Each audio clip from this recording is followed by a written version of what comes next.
Have you run out of eggs like I just did? I'm looking to make this amazing grain-free brownie mix, and it calls for 2 eggs, and I ran out of eggs. And so I want to show you guys the best trick for egg substitutes, and that is flaxseed. So I have my butter here softened. It calls for 1/2 cup of butter, which is 1 stick, 2 eggs.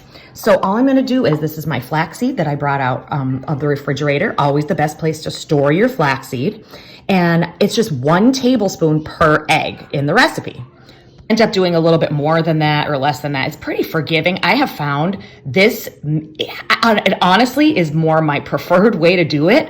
I love eggs, but flax really makes for a great consistency in baked goods. And then all I'm gonna do is fill this just until it touches the top of the flaxseed with some water.